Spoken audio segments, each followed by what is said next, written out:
Era de la casa. El doctor Félix Crow nos acompaña esta noche. ¿Qué tal, Doc? Andás? ¿Cómo le va? ¿Cómo estás? Gustazo. Ya supera todo, ¿no? Que tengan un abogado para, en caso de emergencia, rompa el vidrio, era. Sí, ese muchacho lo habían raleado en la época de Laura Alonso, regresó con todos los exiliados que regresaron con mi gestión, tipo muy extraño, fanático de las armas. Él era la puerta de entrada a la oficina, después pasaban por mí las denuncias que con un proyecto de desestimación o de encauzamiento para la investigación.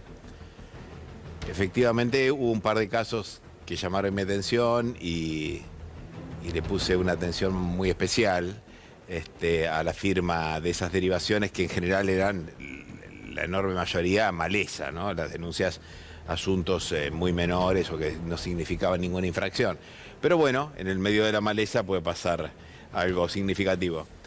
A mí me sorprendió porque me parecía una persona correcta, salvo estos eventos que me llamaron la atención. Tenía un perfil muy extraño, muy extraño.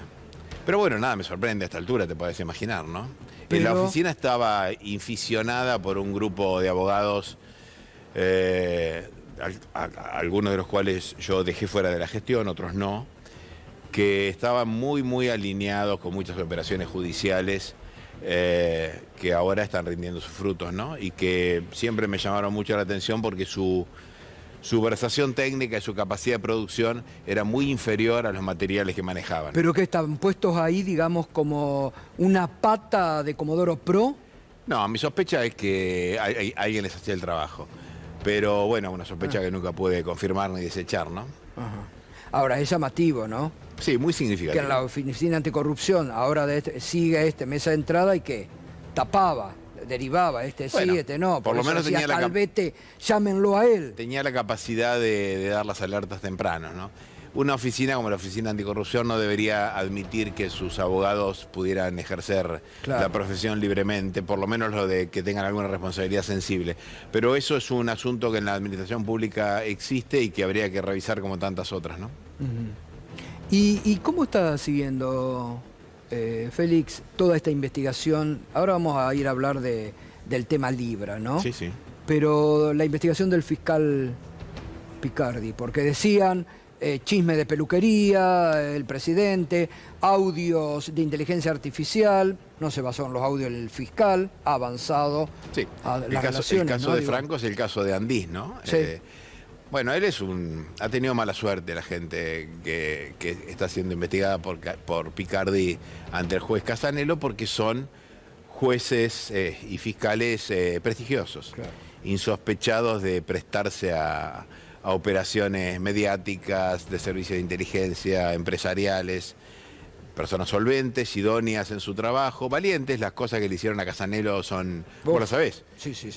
Operaciones permanentes. Tremendas, inenarrables, de las cuales quedaron solamente procesados los ejecutores directos. Claro. Dos personajes instrumentales, pero no los que fabricaron esa operación. Y Picardi es un fiscal de perfil muy bajo, casi no se le conoce la voz, pero es alguien que trabaja muy seriamente.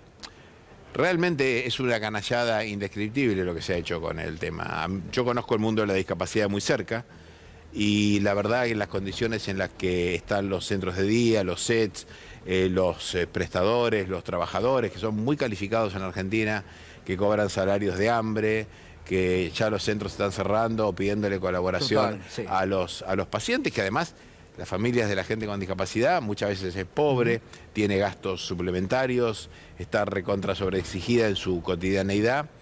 La verdad que robar ahí es la abyección más profunda que se puede cometer, digamos. Españolo dijo cosas horribles, como por ejemplo que la discapacidad era un problema de la familia y no del Estado. De la familia y no del Estado. Hizo una categorización sobre los discapacitados que eran del siglo XIX, que por qué él no tenía que pagar peaje. La verdad que a mí me parece un canalla de cabo a rabo y le deseo lo peor. Doctor, dos preguntas me gustaría hacerle. Por un lado, ¿es posible que este hombre, Fabri, que estaba en la Oficina Anticorrupción, hubiera desviado alguna denuncia que le llegó al organismo y entonces se haya perdido o no la hayan recibido como correspondía?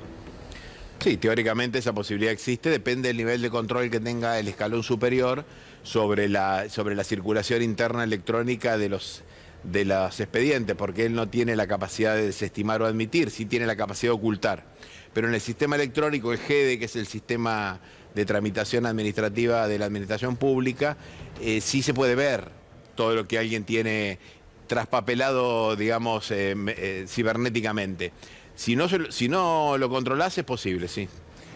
Y la otra pregunta es, a mí me cuentan fuentes policiales que el día del allanamiento a la casa de Calvete, este hombre se hizo presente. A mí me cuentan lo mismo, sí.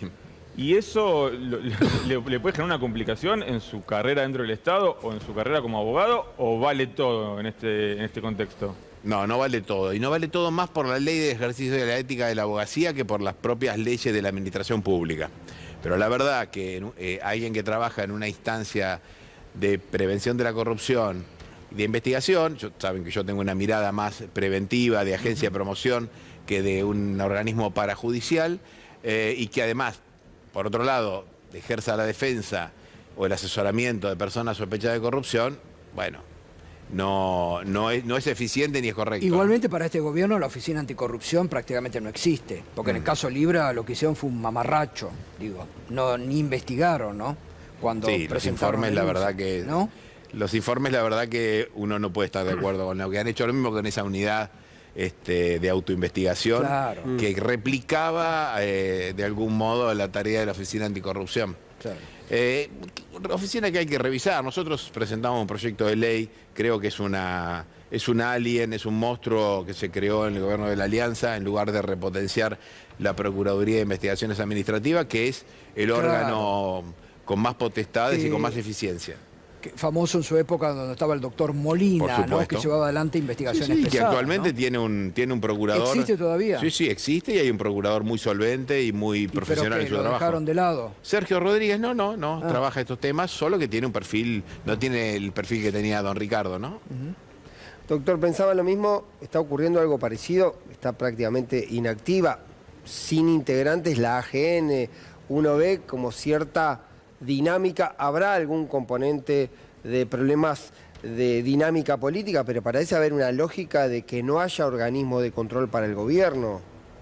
La GN hace auditorías posteriores, digamos. Sí. El único organismo verdaderamente potente que existía en el control lo disolvieron con la ley de administración financiera en el año 92 en el gobierno de Carlos Menem, que era el Tribunal de Cuentas de la Nación, que hacía control previo del acto.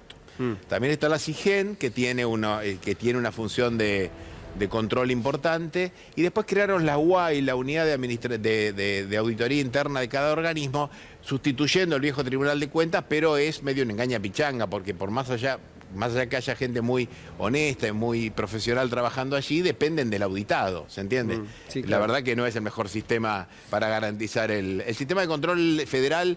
Sufrió un golpe mortal, creo yo, con la disolución del Tribunal de Cuentas, que existe en cada provincia, y pregunten a los intendentes lo que sufren a los tribunales de cuentas, ¿no? Ahora, doctor, por ejemplo, en el caso, acá vemos, ¿no? Porque acá estamos observando, en paralelo, la investigación de las causas de corrupción en Andis y la de Libra, como un fiscal, Picardi, como te dice, ha desarrollado en pocos meses una investigación impecable, desnudando toda esa corrupción.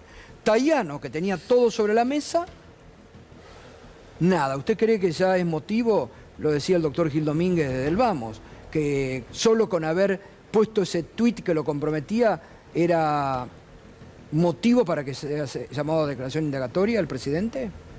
Bueno, el informe legislativo es impresionante.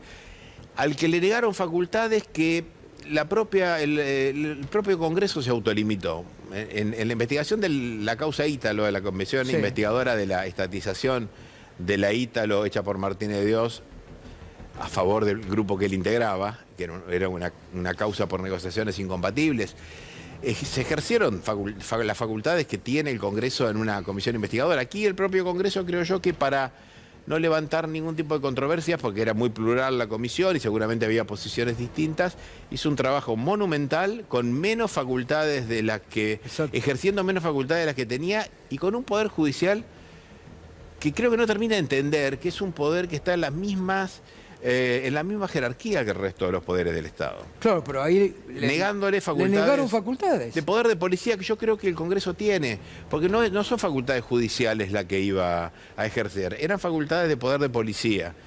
Que es una de las tantas misiones que tiene el Congreso, exacto, investigar en la creación de comisiones de acuerdo a su reglamento, que no es cualquier cosa el reglamento del Congreso, son resoluciones dictadas por el propio cuerpo. De todas maneras hicieron un trabajo extraordinario que espero que tenga sus frutos judiciales, ¿no?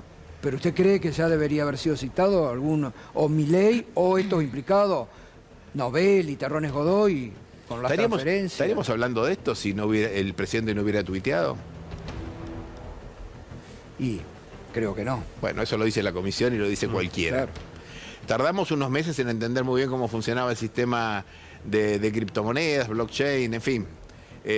La mayoría de la gente no entendía demasiado de esto, pero apenas entendimos dijimos, bueno, no es lo mismo que tuitees vos o yo, Gato, promocionando una moneda virtual. Ninguna meme coin, además, porque no estaba promocionada como una joda, estaba promocionado como un negocio virtuoso para el desarrollo de las pymes argentinas. Sí. Alguien tiró de la manta, como dicen, y se la llevó en el tiempo oportuno. El que tenía la información a tiempo se hizo millonario y unos cuantos cayeron. Se quedaron en la lona. Bueno, como siempre, gracias, doctor. Gracias, Gato. Un gustazo.